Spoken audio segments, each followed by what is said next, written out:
আসসালামু আলাইকুম প্রিয় খামারি ভাইরা, সাকিব এগ্রোটেকের পক্ষ থেকে সকলকে জানাই স্বাগত। আমাদের ভিতরে অনেক খামারি ভাই আছেন যারা চিন্তা করছেন কি 2025 সাল যেহেতু শুরু হয়ে গেছে, তো আমাদের এখন মাছ চাষটা শুরু করতে হবে। আর শীত পরবর্তী সময় মাছের রেজাল্ট যেহেতু ভালো আসে, সেক্ষেত্রে আমাদের কি করতে হবে, আগে পোনা নিয়ে এসে আগে মাছ চাষ দিতে হবে। এখন দ্রুত সময় মাছ কিনতে যাই এবং কি এই সময় আমরা কি করি, চাপের পোনা কিনে নিয়ে আসি। আমরা কি করি, পুরাতন পোনা নিয়ে এসে আমরা আমাদের পুকুরে সেটিং দিয়ে ফেলি, অথবা দেখা যাচ্ছে আমাদের পুকুরে বড় মাছ আছে, সেই জায়গায় আমরা কি করি, চাপের পোনা ছোট পোনা কিনে নিয়ে এসে আমাদের পুকুরে সেটিং দিয়ে ফেলি বা আমাদের পুকুরে ছেড়ে দিয়ে আসি।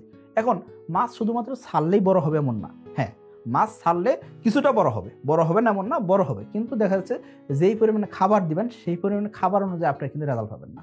তার মানে আপনি ধরেন আপনি 1 কেজি মাছ উৎপাদন করতে যাচ্ছেন, 1 কেজি মাছ উৎপাদন করলে কমার্শিয়ালি বা বাণিজ্যিকভাবে মাছ চাষ করতে গেলে আপনি ধরেন কার্যজাতীয় মাছ চাষ করেন, সেক্ষেত্রে 1500 গ্রাম থেকে 2000 গ্রাম খাবার লাগে। এখন আপনি এটা খাবারও দিলেন না, আপনি এই জায়গায় ভালো মানে পোনাও দিলেন না, সেই ক্ষেত্রে কি হবে, সেই ক্ষেত্রে আপনি 1 কেজি মাছ উৎপাদন করবেন, আসলে কতটুকু খাবার লাগছে সেটা আপনার হিসাব নাই, 1 নম্বর কথা। 2 নম্বর হলো সেটা মাছ কত দিনে বড় হয়েছে সেটা আপনি জানেন না। বছর শেষে আপনি মোটামুটি একটা পাইছেন, সেক্ষেত্রে আপনি 100 টাকার মাছ বিক্রি করছেন, দেখা যাচ্ছে কি এই জায়গায় তো খুব বেশি একটা খরচ হয় নাই, কিন্তু দেখবেন কি আপনি টোটাল হিসাব যদি করেন সেক্ষেত্রে আপনি পাবেন কি সব মিলে আপনার পুকুর থেকে হয়তো ধরেন 10,000 টাকা লাভ করছেন 1 বছরে। পাশে এক খামারি ভাই আছেন যে কি করতেছেন, উনি উনার পুকুর থেকে প্রতি 4 মাস 5 মাস পর মাছ বিক্রি করতেছেন এবং উনি কি করতেছে, প্রতি চালানে কমপক্ষে 1-2 লাখ করে লাভ করতেছেন। এখন উনার লাভ আর আপনার লাভ তো মিলে না, কারণ কি আপনি এই জায়গায় ভালো মানের পোনা আপনি দেন নাই। সেই জন্য বলবো আপনাকে, যখন আপনি ভালো মানের পোনা দিবেন, সঠিক টাইমে মাছ চাষ করবেন, সঠিক প্ল্যানিং মাছ চাষ করবেন, সেই ক্ষেত্রে অবশ্যই আপনার জন্য মাছ চাষটা সহজ হবে, নিরাপদ হবে। এখন আসলে যে ইংরেজি বছরের যে মাসগুলো হিসাব করি, সেই মাস হিসেবে আমরা চিন্তা করি জানুয়ারি মাস বা ফেব্রুয়ারি মাসটাকে আমরা বছরের প্রথম ধরে থাকি। এখন বছরের প্রথম আমরা এই সময় আমরা মাছ চাষ শুরু করবো। এখন হ্যাঁ, মাছ চাষ শুরু করতে পারেন, আমরা জানি ফেব্রুয়ারি মাস থেকে ওয়েদারটা ভালো থাকে, ওই সময় মাছ চাষটা ভালো হয় এবং মাছের গ্রোথ ভালো আসে, সেটা অবশ্যই ভালো। কিন্তু কথা হলো কি, আপনি নতুন পোনা কিন্তু এই সময় পাবেন না। নতুন পোনা পাইতে গেলে আপনাকে অবশ্যই অপেক্ষা করতে হবে কি মাস পর্যন্ত, আপনাকে বৈশাখ জ্যৈষ্ঠ মাস পর্যন্ত অপেক্ষা করতে হবে। আমরা বাঙালি মানুষ, আমাদের আসলে ইংরেজি ক্যালেন্ডার ধরে মাছ চাষটা আমাদের করা যাবে না। আমাদের হিসাবটা করতে হবে কি, বাংলা মাসের যে ক্যালেন্ডার আছে সেই ক্যালেন্ডার ধরে হিসাব করতে হবে। কারণ কি, বাংলা মাসের ক্যালেন্ডার ধরে আপনি যখন দেখবেন তখন কি বৈশাখ মাসে প্রথম বৃষ্টি শুরু হয় বা জ্যৈষ্ঠ মাসের দিকে বৃষ্টি শুরু হয়, আর ওই সময় কিন্তু ভালো মানের পোনা পাওয়া যায়। সো এই জন্য আমি আপনাকে বলবো যে ওই সময়টা আপনি সব ধরনের মাছের পোনা, নতুন পোনা পাওয়া শুরু করবেন।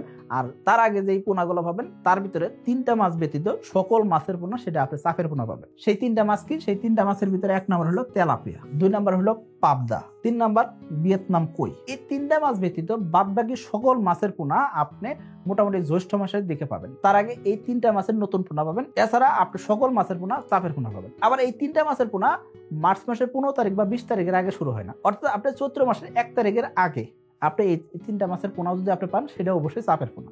আশা করি বুঝতে পারছেন। তার মানে আমরা বুঝলাম এই 3টা মাছের ডেলিভারি সময়সূচি শুরু হয় মার্চ মাসের 15 তারিখ বা 20 তারিখের পর থেকে। অন্যান্য যে মাছের পোনাগুলো আছে সেই মাছের পোনাগুলো ডেলিভারি শুরু হয় মোটামুটি ভাবে এপ্রিল মাসের শেষ দিক দিয়ে। আমরা ডেলিভারি সময়সূচি জানলাম, কিন্তু এই মাছগুলো উৎপাদন শুরু করা হয় কখন থেকে সেটা আমাদের জানা দরকার। দেখেন, বৈশাখ মাসে যখন বৃষ্টি শুরু হয় ওই সময় সকল মাছের পেটে ডিমগুলো পরিপক্ক হয়, আর পরিপক্ক ডিম থেকে যে বাচ্চাগুলো নেওয়া হয় বা রেণুগুলো নেওয়া হয়, সেই পোনা থেকে মাছ চাষ যখন করবেন সেই মাছ চাষটা সহজ হবে এবং এই মাছের রোগ ব্যতিক্রম হবে এবং এই মাছের গ্রোথ কিন্তু ভালো হবে।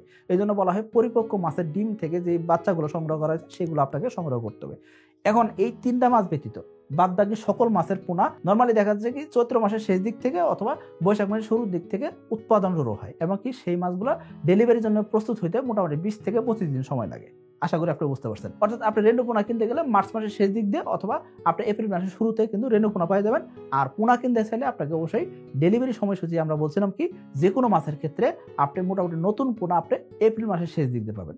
আশা করি আপনি বুঝতে পারছেন। আর এই 3টা মাছের ক্ষেত্রে যদি আসেন, সেক্ষেত্রে তেলাপিয়ার পোনা, পাবদা মাছের পোনা বা কই মাছের পোনা, এই মাছের পোনাগুলো আপনি মোটামুটি মার্চ মাসের 15-20 তারিখ থেকে ডেলিভারি পাবেন।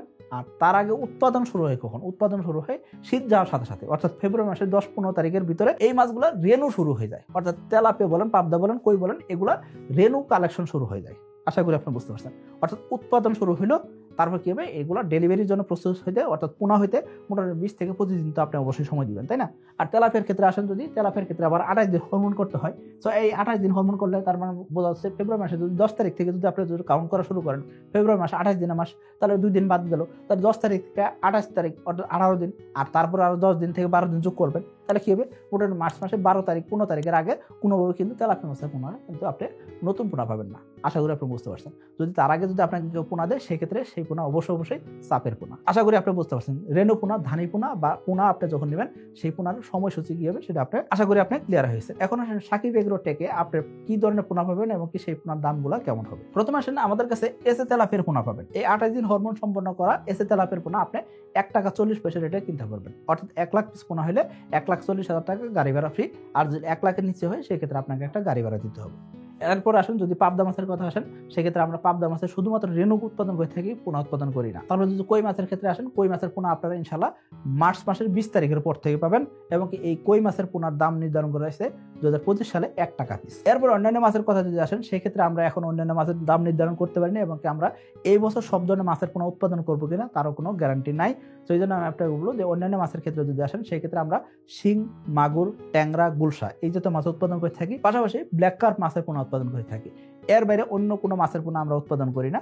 সেই জন্য বলবো সাকিব এগ্রো টেকের নাম বলে কেউ যদি আপনার কাছে যদি বাংলা মাছ বা কার্পজাতীয় মাছের পোনা বিক্রি করে থাকে, সেক্ষেত্রে আমি আপনাকে বলবো সাকিব এগ্রো টেক কার্পজাতীয় মাছের পোনা উৎপাদন করে না, সাকিব এগ্রো টেক কার্পজাতীয় মাছের পোনা বিক্রি করে না। সেই জন্য বলবো আপনি অবশ্যই যার থেকে পোনা নিতেছেন সেক্ষেত্রে তার থেকে অবশ্যই ক্যাশ মেমো দেখে নেবেন, দেখে আপনি পোনা পারচেস করবেন। আপনি যে জায়গা থেকে পোনা কেনেন না কেন সেই জায়গা থেকে অবশ্যই একটা ক্যাশ মেমো নেবেন, যাতে করে আপনি ওই কোম্পানি বা ওই জায়গায় আপনি পোনা নিচ্ছেন কিনা সেটা নিশ্চিত হতে পারেন। আর সাকিব এগ্রো টেকের এসে তেলাপিয়ার পোনা কেনেন আর যেই পোনা কেনেন না কেন সেই ক্ষেত্রে কিন্তু অনলাইনে আপনাকে একটা কিন্তু ক্যাশ মেমোর একটা লিঙ্ক পাঠাইতে হয়। সো আপনি লিঙ্ক ক্লিক করলে আপনি ঘরে বসে কিন্তু জানতে পারবেন আপনি কয় টাকা পেমেন্ট করছেন, কয় টাকার পোনা কিনছেন, কত টাকা বাকি আছে বা কিভাবে পোনার দাম পেড করছেন, সকল তথ্য কিন্তু আপনি কিন্তু ঘরে বসে দেখতে পাচ্ছেন। এই জন্য বলবো ট্রান্সপারেন্সির আরেক নাম কিন্তু সাকিব এগ্রো টেক। কারণ কি আমরা পোনার গুণগত মানের দিকে যেরকম ভালো রাখার চেষ্টা করি, দামের দিকে যেরকম সাশ্রয়ী রাখার চেষ্টা করি, খামারি যাতে লাভবান হতে পারে সেই জন্য আমরা চেষ্টা করে থাকি।